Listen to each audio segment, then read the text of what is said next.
We've all had moments that break us down, searching for light when the world spins round. But in those cracks, the purpose is born, a new way to live when the old is torn. It's more than a story, it's the rise from the fall, a place where your purpose starts to call. With Dr. Stephenson, wisdom takes flight, turning your pain into hope, into light.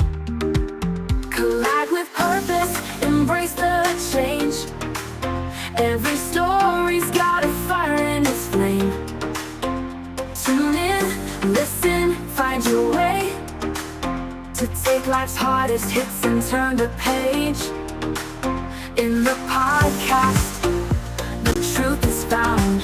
Collide with purpose, let love abound. From heartbreak to strength, the lessons unfold. It's about how we rise, not the stories we've told. Guests with their journeys, sharing their light. In every collision, there's power in sight. It's more than a talk, it's the wisdom we gain through every struggle, through every pain. With conversations that open the door to purpose, to power, to so much more. Collide with purpose, embrace the change. Every story's got a fire in its flame. Tune in, listen, find your way to take life's hardest hits and turn the page. In the podcast, the truth is found. Collide with purpose, let love abound. So come as you are, with your scars and fears. This is the place where the truth appears. Turn your trials into stepping stones. Find the strength to cling your throne. Collide with purpose, embrace the change. Every story's got a fire in its flame. Tune in, listen, find your way to take life's hardest hits and turn the page. In the podcast, the truth is found. Collide with purpose, let love abound. A collision with purpose, your journey starts here. In every conversation, we'll wipe away fear. Find your purpose, let your life ignite. With Dr. Stephenson, you'll find your light.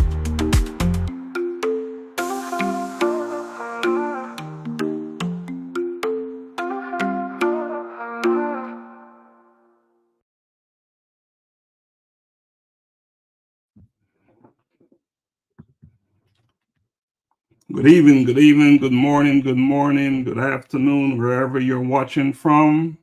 Greetings and welcome to the Collision with Purpose movement. This is life-changing conversation to inspire actions. Here we challenge you to reflect deeply and take bold steps towards transformation. I am your host, Dr. Laxley Stephenson. In each episode, we uncover the powerful life-defining moments that have shaped the lives of our guests, ordinary people who have turned adversity into triumph. But this isn't just about their stories, it's about your story. You who are listening, it's about your actions to ignite your purpose and create meaningful change in your life. Today, I am joined by a remarkable guest, Miss Elizabeth Sitawa Kisiangani. She's a mother, a daughter, a sister, and the visionary behind the Elizabeth Sitawa Cancer community-based organization. Together, tonight, today, this morning, we will cut through the noise and tap into your potential and inspire action. The time for change is now. So let's get started. Let me bring Elizabeth on screen. Hi, Elizabeth. Welcome to the show. Thank you, Doc. Hi from Kenya, Kitale, Cherangani. This is Elizabeth Sitawa Kisiangani. Welcome to the program. welcome to the program. We welcome anyone out there watching. We ask that you share the love, share the word. If this is meaningful to you, it is very likely that it will be meaningful and impactful for others. So spread the word, share the word. Elizabeth, let's get started by you saying a little bit about yourself. There are some watching that will probably know who you are, but there are others who don't know anything about Elizabeth. So can you share something about yourself to get us started?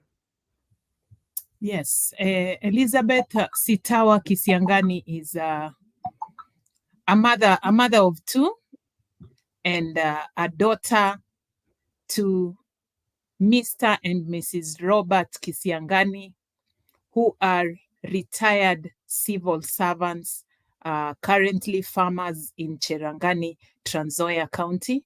I'm their second child, and I am also a teacher by profession. I'm a mother of two, that is a boy and a girl, who are almost into teenage age. In a family of six, I come as the second born. I'm very grateful to be here today. That's the little about me. Wow, that is a little about you. So, Elizabeth, I am Yes. grateful. I am grateful for having you on today. And I keep saying tonight, today, and this morning because we're operating here in different time zones. So, depending on where you're watching from, it's night, day, or afternoon. So, Elizabeth, you've shared some stuff about you, but I know your story is much bigger than what you just shared. You're living a life where you're dealing with certain challenges, and I want you to just bring us up to speed and what transpired, what happened. How did you end up where you are today? Yes. My life has just been that life that anyone lives. I was born and brought up in a very humble background. My parents took me to school. I was able to go through the preschool, the primary, the high school, and then went to college and graduated into being a teacher. I became a teacher and I've been teaching for the last 10 years until when something really came and changed my life completely. It brought my life down to zero, and I had to start all over again, as we shall be looking at that. So I am, as much as I am Elizabeth Sitawa, I put myself also as a cancer fighter. Right now, I'm fighting ovarian cancer stage 3B. I'm on active treatment. I've been through chemo, I've been through radio, I've been through surgeries, and I'm still on active treatment that I'm going on even at the moment. I'm still waiting for further instructions from the doctor, but at the moment, I am fighting cancer strongly, stronger than I used to. Well, Elizabeth, can you explain what you mean by bringing your life down to zero? Can you explain that? Okay. Elaborate on that a bit for me, please. Yes, when before being diagnosed with cancer, I was that lady that could do anything, that teacher that could go to school and do all the work, play around with the kids, mark their work, correct the pupils, and so on. So it reached a time when my health started deteriorating and I had to seek some medical attention, only for after a good talk with the doctor, with the gynecologist, and going through all the symptoms that I was portraying, and being a cancer fighter just before, the gyna went ahead for another biopsy. So after the biopsy is when I was diagnosed with ovarian cancer stage 3B. And that is where the fight began. When you have cancer, you are in a battlefield. So I started the fight. Now, talking about a cancer fight, you go in and you are supposed to be fully prepared. Once you are diagnosed with cancer, you are just supposed to go to hospital. So that's what I did. I went to hospital. So going to the hospital, that's when I was diagnosed with that cancer, and I had to start my treatment. So starting treatment will need movement. This movement, like for Kenya, we don't have hospitals anywhere, and all hospitals do not provide the cancer treatment. We have specific hospitals. So in Kenya, where I stay, the main hospital that deals with cancer is Eldoret, in Eldoret. It's a town in Kenya. It's a city, the fourth city in Kenya. So that's where I get my treatment. So when I say cancer brought me down completely, everything revolves around money.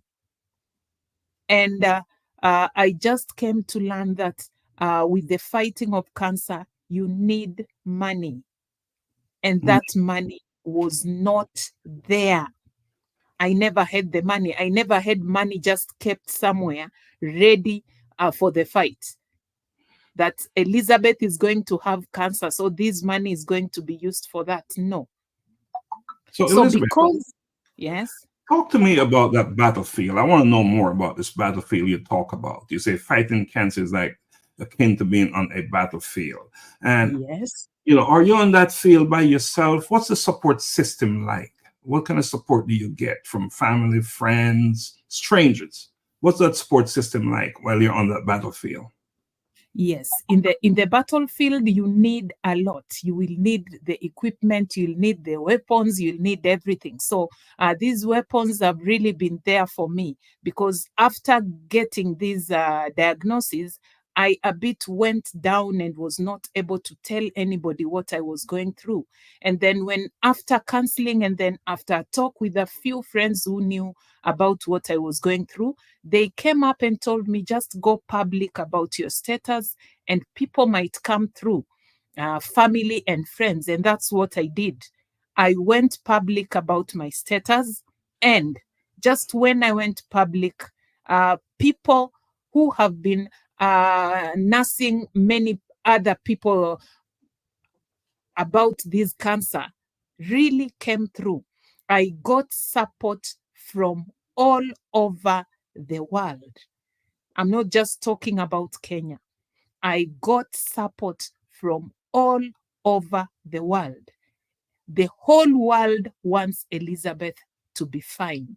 The whole world wants Sitawa to be fine, to be a testimony to other people. So friends, family came up, stood with me in this battlefield, held my hand up to where I am right now. Even though I'm still on active cancer treatment, I can assure you, Doc, that everything is just running the way it is.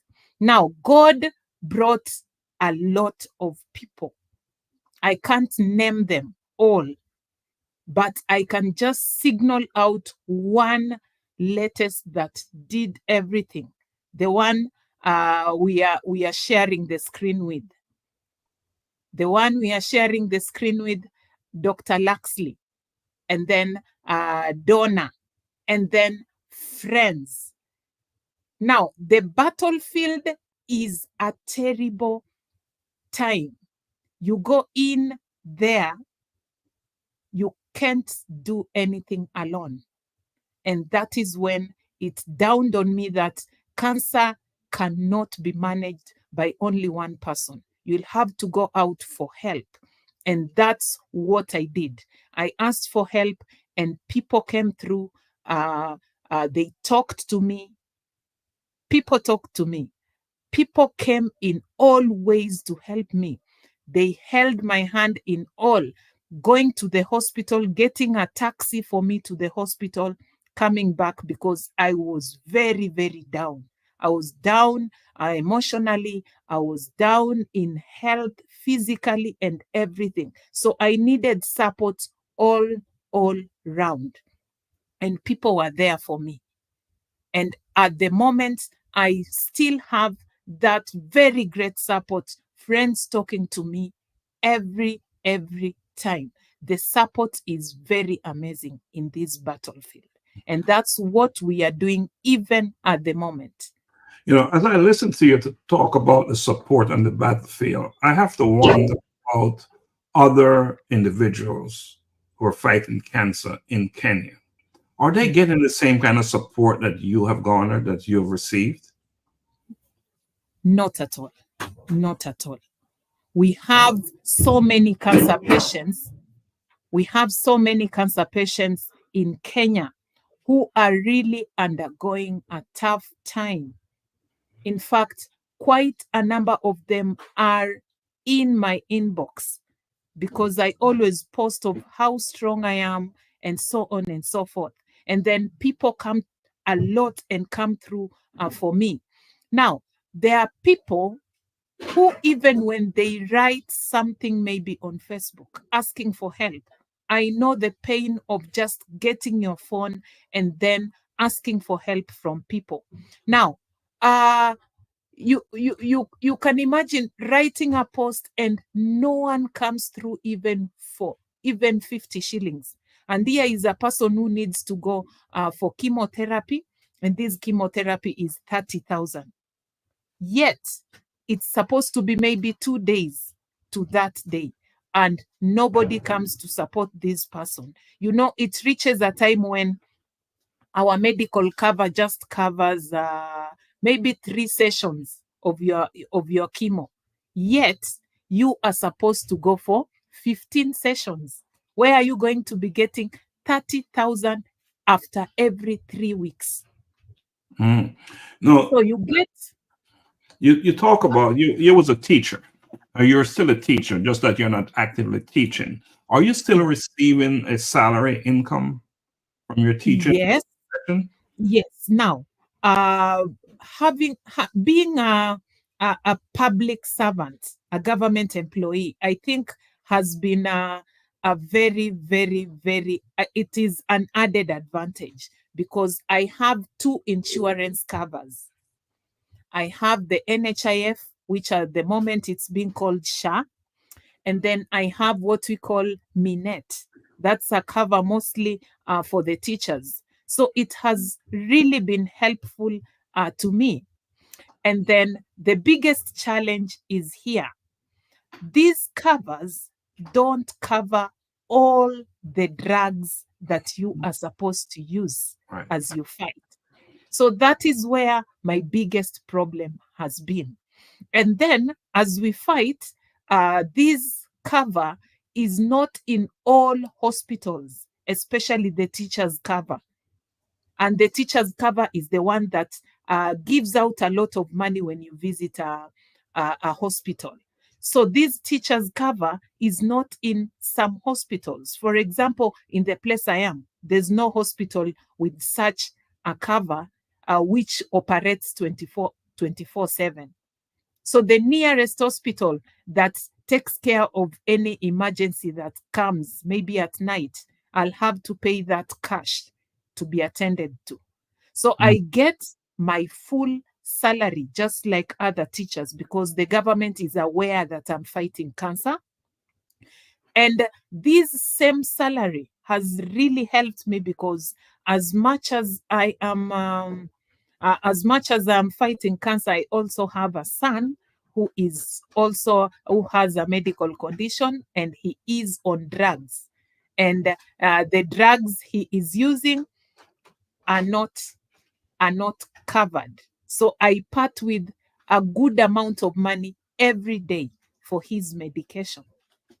So So there are other expenses that you must yeah. manage while you're going through this, fighting cancer and winning over cancer, I should say. But Elizabeth, here's an opportunity for you. I want you to say it out loud and clear. How can anyone out there listening support Elizabeth Sitawa? How can anyone out there listening lend a hand, give a hand, and support you? And not just you, any individuals in Kenya who are dealing with this challenge, fighting cancer. How can speak it out, look into the camera and say it out loud and clear? How can anyone out there help you, support you? Now, today I'll boldly thank everybody who has come through for this lady who is speaking here. I don't take any help that has been offered to me for granted. You people have been there for me for all the 17 plus months I've been fighting cancer. And since that time, I came public. Now, I'm still fighting cancer. I'm still fighting cancer. I'm still in that active treatment. And I still need a lot of support from you people. I still ask you to support me in everything, because at the moment I can't do anything that I used to do. So in case anybody, not just me, if you are sure that this person is just a cancer fighter, kindly, and that person just posts for help, and you're sure this person is fighting cancer, kindly come through for that person, for any number that has been put there. For my So, number, Elizabeth, I want you to be very clear and direct. How can they support you? What is the best way to do it? Because I want this information to get out there. So not everyone knows how to do it, how they can support you. So I want you to be very specific as to how they can best support you and others. Is it a monetary thing? Is it a kind word? I want you to be so clear, because this is so important that people know what they need to do to support Elizabeth Sitawa and other cancer fighters. yes, to support me, you can do it through monetary help. You can do it through talking, just calling me. But my number, let me give out my number so that you can do something for me. Just do something for me, because I need money. I really need money anytime, just to continue with this tough journey that I'm in. My number is, can I give out the number, Doc? If you want to, you certainly can. Okay, my number is +254 798 410 193 +254 798 410 193. And my name is Elizabeth Kisiangani. That is so important, because people are listening and they may be wondering, how can they help? How can they support? Money is a factor. To fight cancer, treatment for cancer is very expensive. It's expensive everywhere. And I know there's limited funds, limited monies that you have. So it is critical, it's essential that if anyone desire to give your hand to and other people, they know what you need most. And right now what I'm hearing from you is that money is so critical. Now, most cancer patients, most individuals fighting and dealing with this cancer thing, they have families, they have children who need to be supported. And if you are incapacitated and not able to work and not able to bring in the same salary that you once did, then money is also needed to support your children as well. So that's why it's so critical. It is so critical that is made very clear. So again, to support Elizabeth and other cancer patients, do your best if you can afford it, and support them with monies. If not, you can also support them with just some love and kind words. So just wanted to put that out there. So Elizabeth, I would like for you to describe, to give us an idea, what is a typical day in your life as you're facing and dealing with this challenge? What is a typical day like for you? Doc, for sure, there's no day I'll wake up normally. There's no day. I'll always wake up with something in the body. I'll wake up feeling like an 80-year-old every time. As young as I am, I'll wake up feeling like an 80, 90-year-old. the whole body is always in pain. And I'll have to adjust to that. So it has come to a time where when I wake up and I just feel like puking, I'll do it. Life has to continue. So anytime I wake up, anytime since I started my cancer treatment, it's always a painful day. There's no day I've just woken up the Elizabeth I used to be. It's always a painful time, but I'll always maybe break down when I'm all alone. But when I have somebody around, especially the kids, I'll wake up in pain but smiling. So a typical day for me is there's always pain, Doc. It's always a pain. There's always pain. You know, do you have a preferred way that you like when individuals come and visit you, how they should talk to you? Is there certain things you want them to avoid? Is there certain things you want them to enforce and stress in the conversation? What makes you comfortable and what is it that makes you uncomfortable? Can you share that, please? Yes. Now, Doc, I am fighting cancer and I know I am fighting cancer. I don't want anybody to come and tell me, sorry. I don't want anybody to remind me that I'm fighting cancer. I don't want, and I don't like it.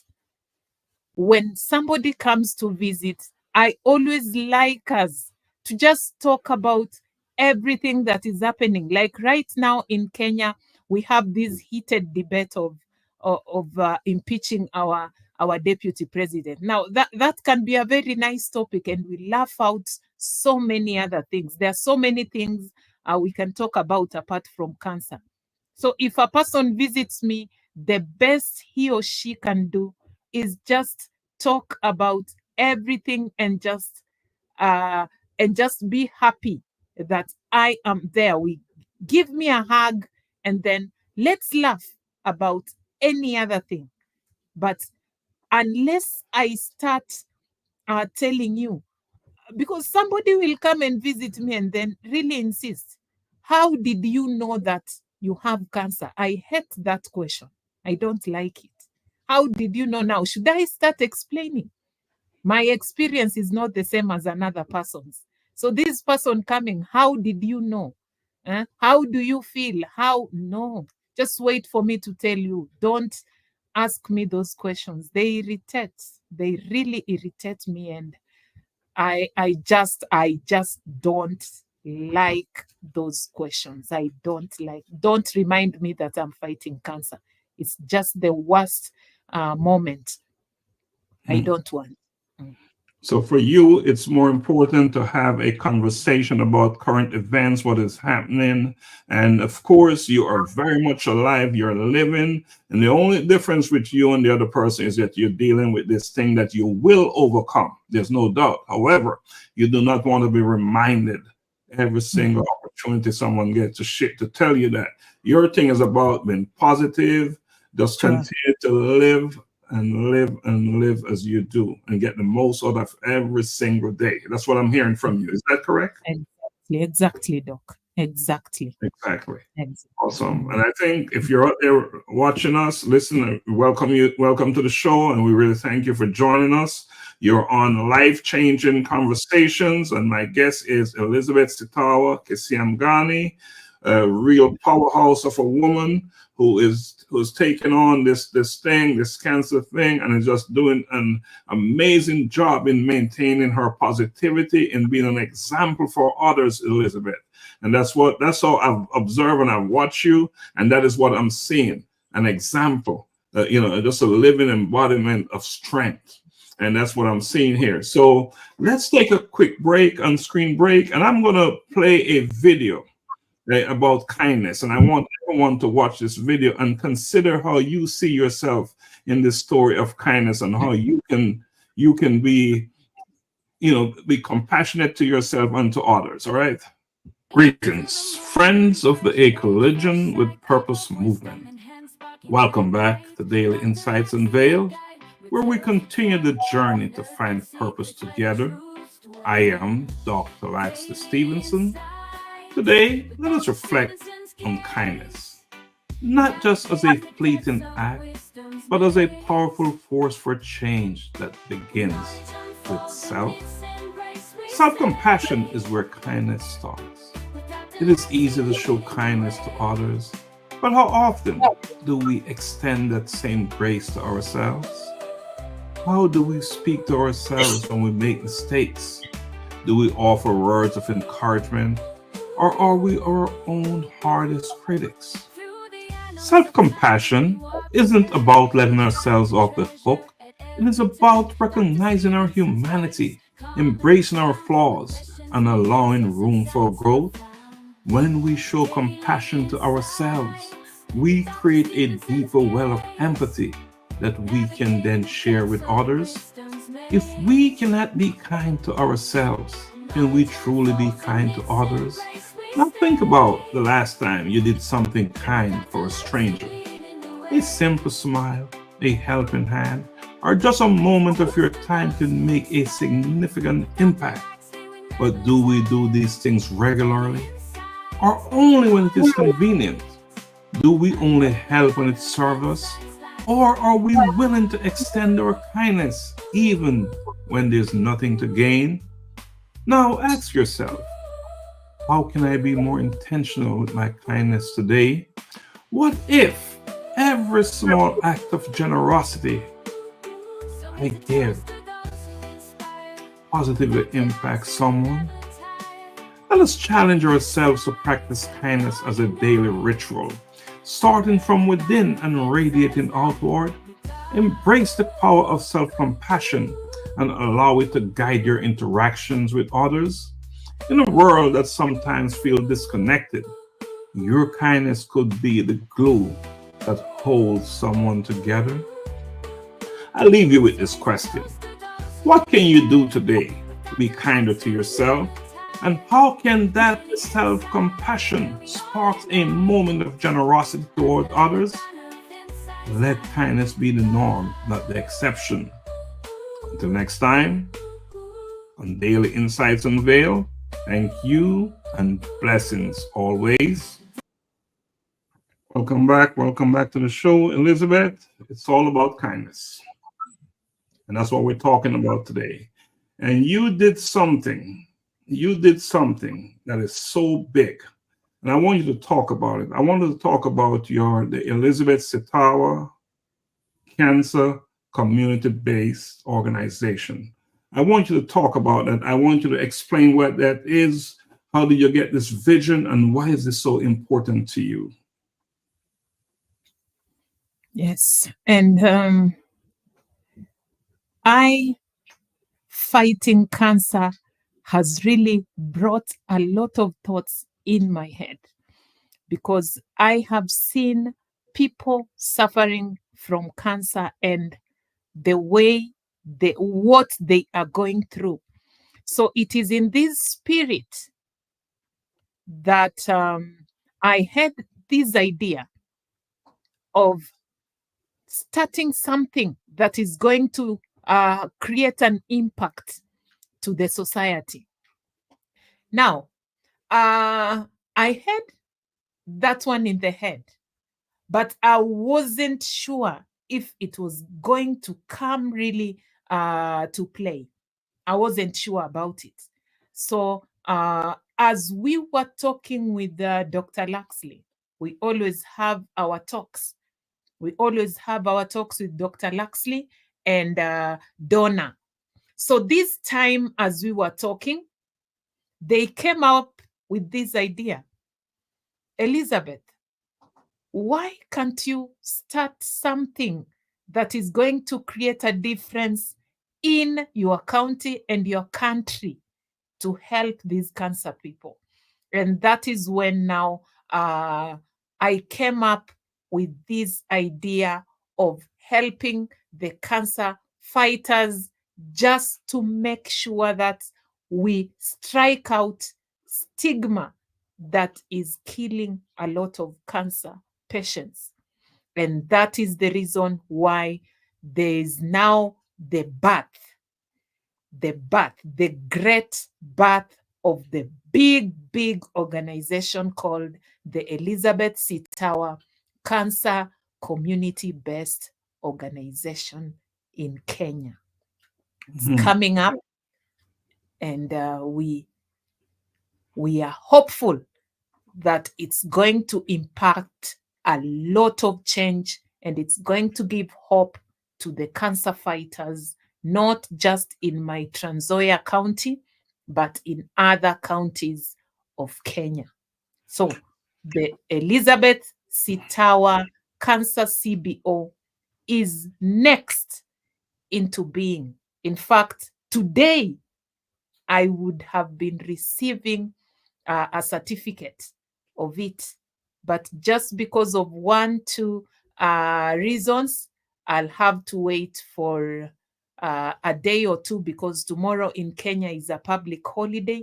I'll have to wait up to Friday to get it, but everything is under control.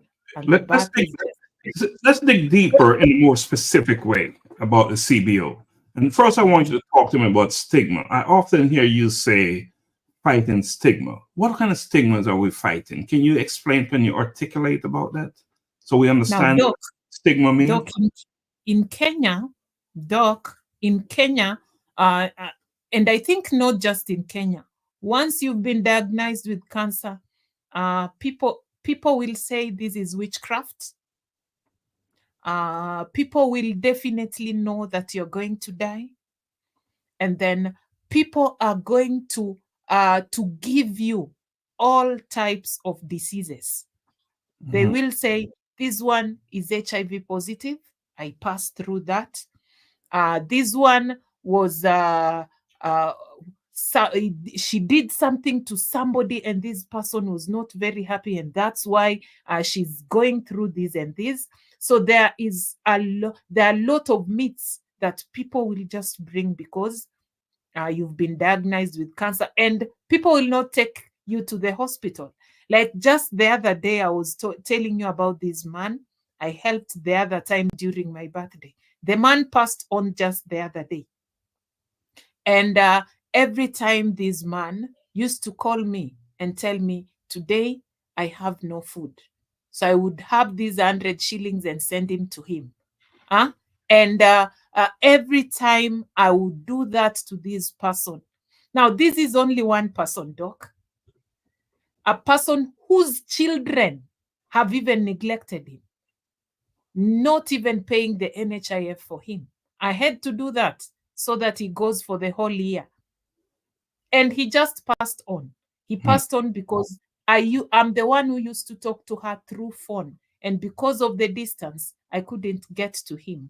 So we used to talk on phone, just giving him hope.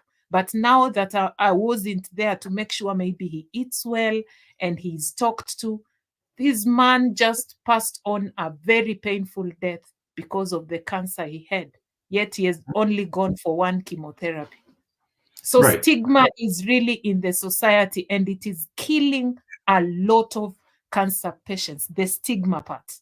So one of the motivation for having the Elizabeth Sitawa Cancer CBO is to combat and get rid of this stigma thing. And, you know, they're attributing, if you have cancer, they're attributing, you know, of course, they say you're going to die, you have AIDS and all this other stuff. And of course, that was one of the drivers for you to want to have this CBO in place. And, you know, and I recall maybe a year or so ago, I had this conversation with you, and then you told me then that this is one thing you wanted to do. So I want to congratulate you and having your dreams been manifested and in a big time way. So again, congratulations. And I should also say condolences to losing your friend that passed recently. You know, and I'm sure you've witnessed and seen enough of that. And one of the things you're combating is with this CBO is to see less and less of that, fewer frequency of that happening. So again, congratulations on that. Now, I want you to talk a little bit more about the CBO. I want you to be as specific as you can, and in terms of what is your vision and what are the promises? What are you aiming for in terms of families of cancer fighters? Now, about the vision of the Elizabeth Sitawa Cancer CBO. Now, we want to bring out a society that respects and takes care of the cancer patients. A society that we are going to look at the cancer patient and tell them that, no, you're not going to die. You're going to live. When somebody is told that you have cancer, let people embrace this person who has cancer and just assure him or her that you are going to be well. So we want to bring out that the society that is going to respect. When I am going through chemotherapy and I lose my hair, I have no hair. In fact, mine is coming up a bit. I lose my hair because I'm going through chemotherapy. Now, you will not go around and talk about this person being HIV positive. You know, a long time ago, people HIV positive used to lose hair.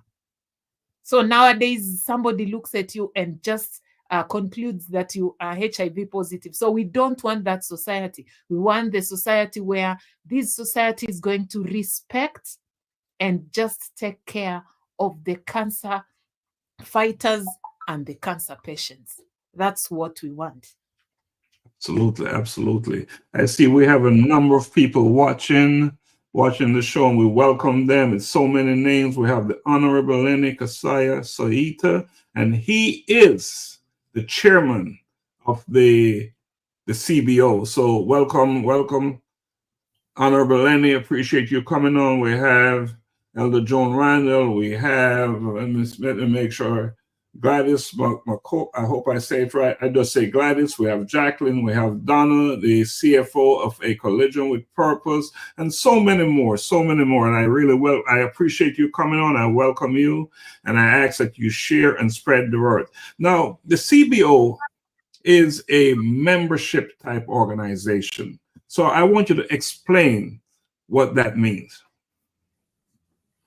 Yes. So immediately we start off the program on the CBO. We are going to need members. The members in the CBO. You're going to be a member only if you decide or you say that I want to part with 500 shillings every month to help in the running of the organization. Because we've already said that cancer and money are two things that are bound to be together every time. So this CBO won't just be an organization by name. We want actions because they speak louder than words. We want to walk around and talk to cancer patients, and you cannot go to a sick person who needs support in something and you just go empty-handed. So we want to organize seminars. We want to talk to cancer patients. We want to visit cancer patients, and we are asking you all over the world, if you're not listening to me right now, you're going maybe to listen to the recorded one. Kindly join us as a member, and then you are going to be parting with 500 shillings every month to support the organization.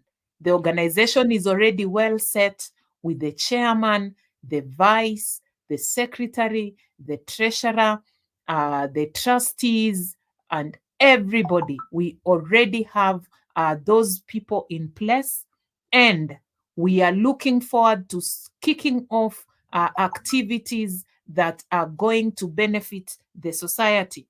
So you are going to be a member, and this member will be expected to be giving 500 shillings every month. We are going to have an account and a pay bill number for the organization. In a week or two, we are going to put it public so that you can come through, and we really try and kick out cancer stigmatization and help the cancer needy patients in the society. Let me jump in here, Elizabeth, and for full disclosure, I'm not just here having this conversation and life-changing conversations with Elizabeth. I also have a personal interest. I'm vested in this initiative, as I am one of the founding directors and I am a trustee and a patron in this organization. So I have a deep interest in seeing and making sure that this initiative is one that is so successful. And it's not just about Elizabeth, I should also say. It's about all cancer fighters and their family members in Kenya for right now. And at some point, it will go beyond the borders of Kenya. It will become much bigger than Elizabeth. And she'll just be the namesake, the person that it was built around. And that will be a wonderful thing when we achieve that. I just want to touch back on the vision real quick. The vision of the CBO is to have a society respecting and taking care of cancer fighters.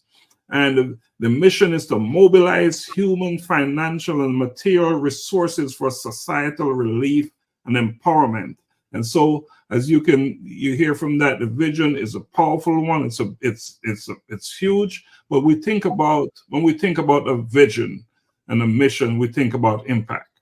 We think about the difference, how it will, positively change lives for the cancer fighters and their children and family members. So not just about any one person, it's about many individuals who are dealing with this stigma that you so clearly define for us today. So Elizabeth, let's move on, from the foundation just a little bit, and I want to take it back to you, your personal situation. How are you doing? How are you doing right now?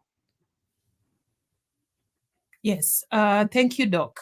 Elizabeth Sitawa Kisiangani is still on active cancer treatment, and she's doing perfectly well. She's facing head-on with the side effects that are coming because of the treatment, because there are quite many. There are so many of them. The side effects, I can't even talk about them in public because they are bad. They are not good. You can see me around walking, laughing, but deep inside, it's the wearer of the shoe who knows where it pinches. So far, I thank God, because I'm doing very fine, and because of your great support, I feel loved, and the feeling of love makes me wake up every day and just face the challenges that I'm going through head on, and I'm doing very well. Wow.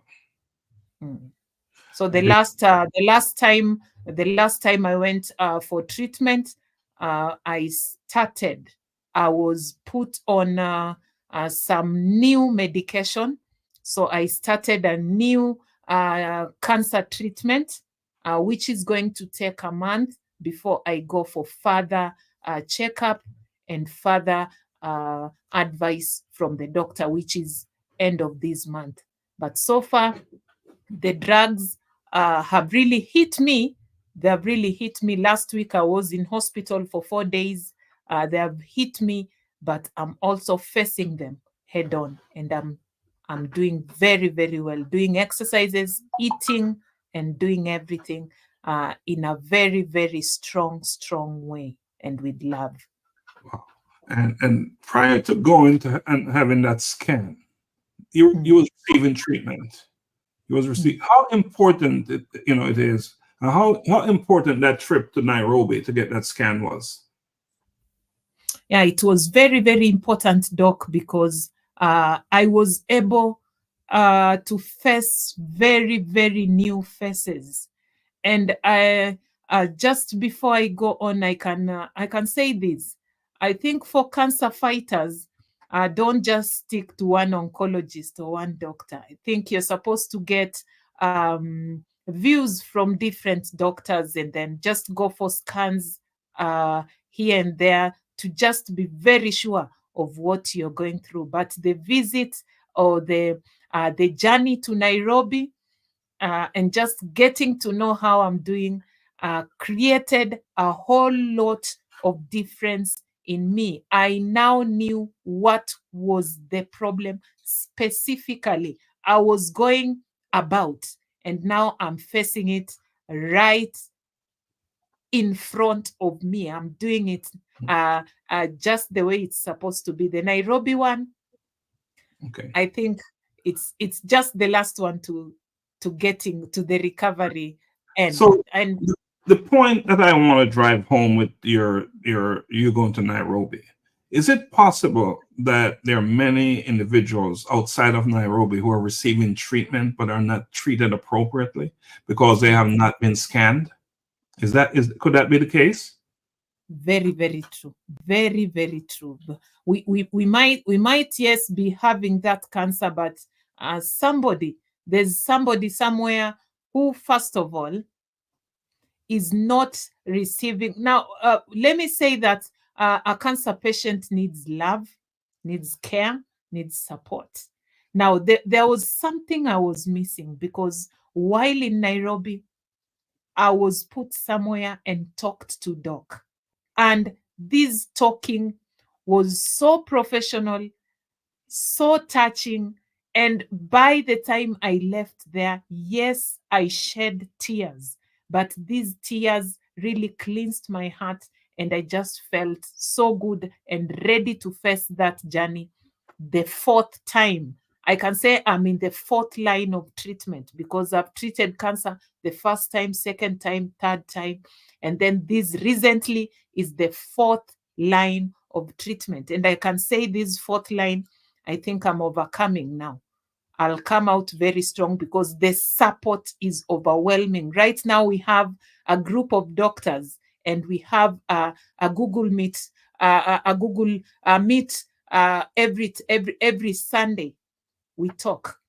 I have the psychologist, the oncologist, the gyna, and then the nutritionist, who will always be talking to me every time. So they have scheduled a day that we shall be sitting down and talking, which I hadn't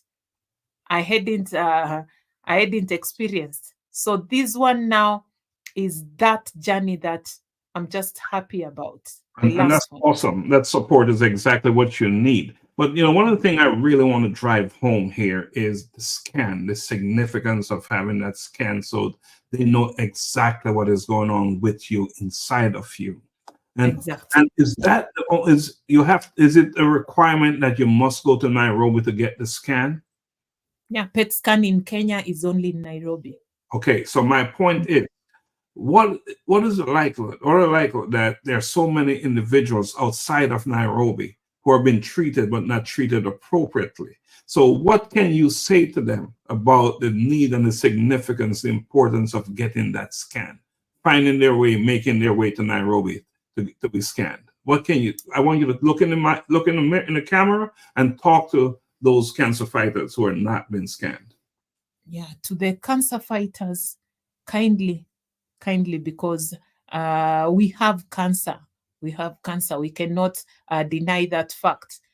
Get that time, and then go to Kenyatta University, go to Kenyatta National Hospital, get that PET scan, so that you can know where the problem is. The PET scan is the final report that you're going to get to know how the extent to which cancer has eaten you, or if you are getting well. So take your time and get there, because the NHIF will cover it, or it will cover 3/4 or 50% of it, and then you pay cash. Do all you can, look for support, and then just travel to Nairobi and get that PET scan. Kindly do that. for the better of yourself, so that we avoid the recurrence of cancer cases, just the way I'm fighting the 4th time. Do it for yourself. It's very And for the important. appropriateness of the treatment, of course. So, Elizabeth, let's just take it down a little bit before we close out, right? How are your children? How are they doing? Yes, my children are perfectly doing well, and I would like to thank you very much for making my kids be in school without any disturbance. I was there a week ago, and we were there with the chairman of the CBO, and the kids were very, very excited. They are in school and they're doing very, very well. And one thing that they were excited about is they were able to see mom walking. When they left, I was in bed. I couldn't move. So this time I just went so that they see mama walking. And that was the best time for them. They were very happy to see me walking. And I'm very sure it's really raised their spirits. Spirit raised. See their Yeah. mom walking. Mhm. In fact, they talked to Donna. They said hi to Donna. And you're talking about Donna, the CFO of A Collision with Purpose, of course. So that's a story in itself, right there, by itself, that you're able to go and visit your children and there's that smile on their face and all that good stuff. But we're drawing down and closing in our conversation today. You're watching Life-Changing Conversations. My guest is Elizabeth Sitawa Kisiangani, and the whole intent of this platform is to inspire actions. So I'm hoping if you're watching today, this conversation, this life-changing conversation I'm having with Elizabeth will stir and inspire some actions in you. There are many, too many, I should say, cancer fighters in Kenya, throughout the world for that matter. But right now we're talking about Kenya. We're talking about Kenya that can use your support. And I will venture to tell you this much. It doesn't require a lot for you to support someone.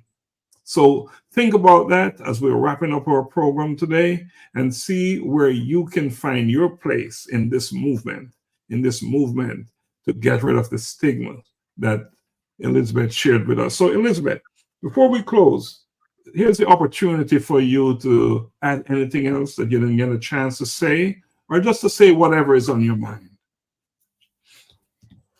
Yes, I would like to tell the world that you can have cancer and still live normally. Cancer is not a death sentence.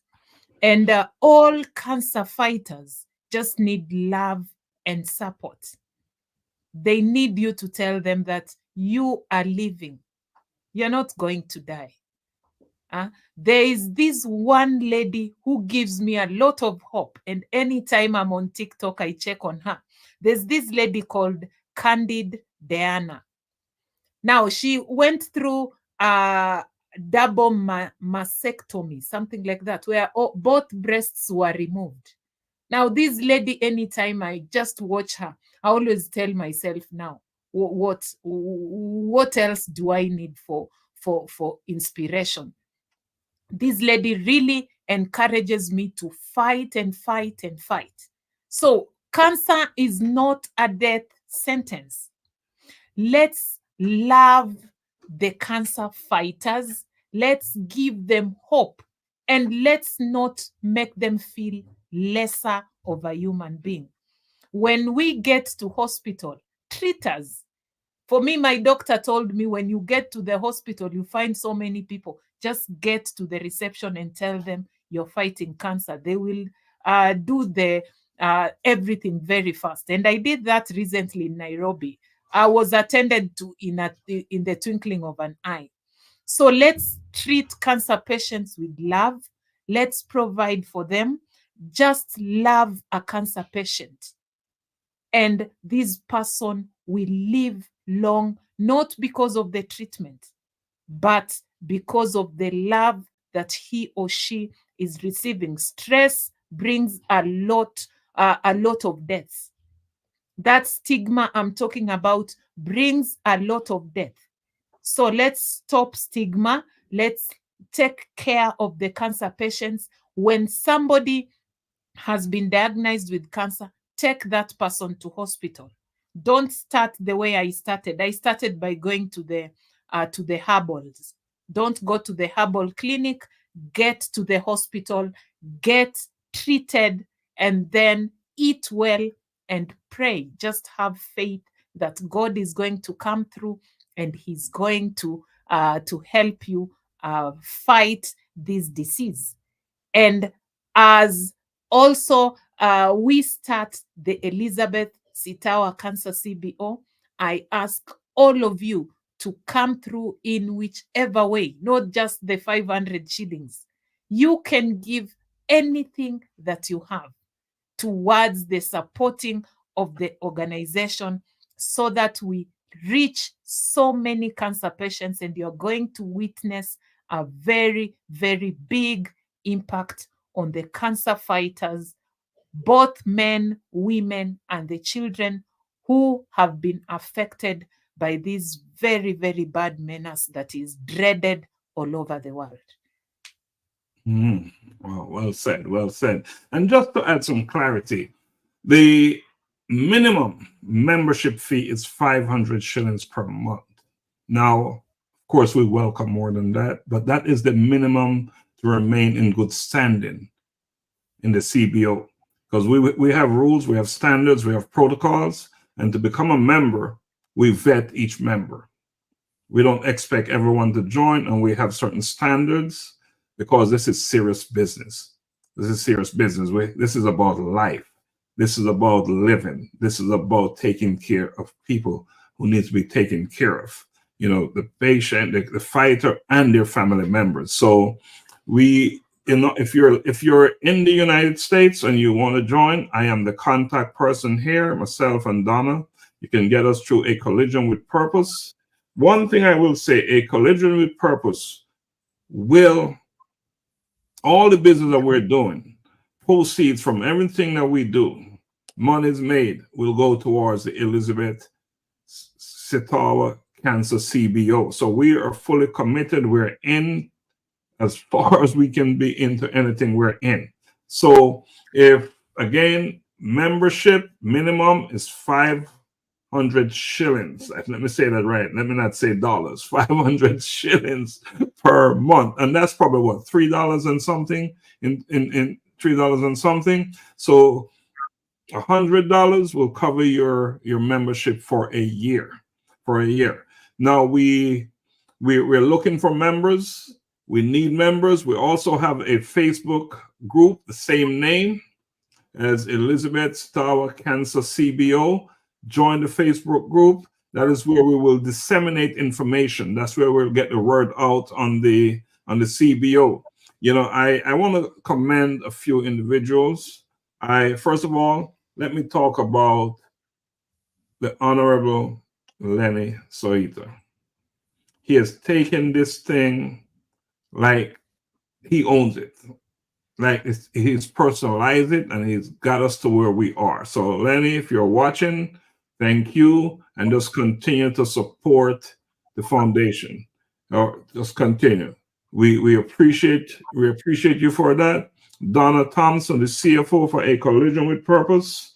What you're doing and the work you've done working with Elizabeth and other cancer fighters, it's just amazing. We ask and we pray that you continue to do what you're doing. And Elizabeth, I will say this, I've said it to you, you're the bravest person I know. Thank you. You are. And I encourage you to continue to be brave, not for yourself. Be brave for your children and for other cancer fighters. Because indeed, they ultimately, 20, 30 years from now, they will be, 50, 60 years from now, they will be the beneficiary of your work. So I want you to understand that what you're doing is far bigger than you. Far bigger than you. And it will touch so many lives in a positive, impactful way that I encourage you to stay strong, take care of yourself. I know every conversation I have with you, I say one thing. You have one duty, one responsibility, is to take care of yourself. And that's your number one responsibility. I've seen a level of, and I've experienced kindness through you. So you're teaching us as you're going through this thing, you're a living example of how to deal with adversities. So I don't have much more to say. We're going to wrap this conversation up. You're watching life-changing conversations to inspire action. And we have a lady here, Miss Elizabeth, who's doing just that. She's inspiring actions, and you've done that with us here at A Collision with Purpose, and I know you'll continue to do it. That's why they call you Mama Africa, right? That's why they call you Mama Africa. So, to those watching us, we thank you for joining us today. And for those who will be watching the replay, we say thank you and God bless. Blessings always.